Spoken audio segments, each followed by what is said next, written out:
அடுத்து வாலாஜாபாத் பக்கத்துல அவலூர் ஏரி இருக்கு.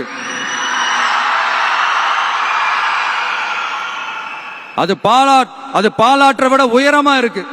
அதனால என்ன ஆகுதுன்னா ஆத்து தண்ணி ஏரிக்கு போக முடியாம போயிடுது.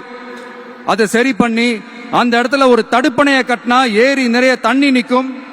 அப்படி நின்னா அவலூர் மட்டும் இல்ல, ஆசூர் உட்பட இன்னும் எத்தனை கிராமங்கள், எத்தனை ஆயிரம் ஏக்கர் விவசாயம் நல்லா நடக்கும்.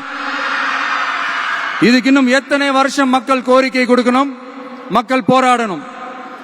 இந்த பிரச்சனையெல்லாம் இருக்கிற அதே காஞ்சிபுரம் மாவட்டத்தில் தான் பரந்தூர் ஏர்போர்ட் கட்டுற பிரச்சனையும் இருக்குது. அந்த பிரச்சனையில கண்டிப்பா நாங்க விவசாயிகள் பக்கம் தான் நிற்போம். அதுல எந்த மாற்று கருத்துமே கிடையாது.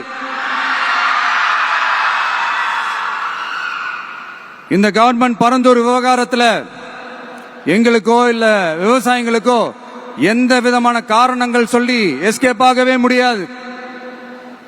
இப்படி மக்களுக்காக மக்களோட பிரச்சனைகளை எடுத்து பேசுறதுனால ஆட்சியில் இருக்கிறவங்களுக்கு நம்ம மேல ஒரு ஆத்திரம் வரத்தானே செய்யும். அதனாலதான் நீங்க பாத்தீங்கன்னா சட்டசபையில் ஆரம்பிச்சு ஒரு சாதாரண நிகழ்ச்சி வரைக்கும் எல்லா மேடையிலையும் மேடைக்கு மேடை டிவிக்கே தான். டிவிக்கே அவதூறு, அவதூறு டிவிக்கே, டிவிக்கே அவதூறு, அவதூறு டிவிக்கே.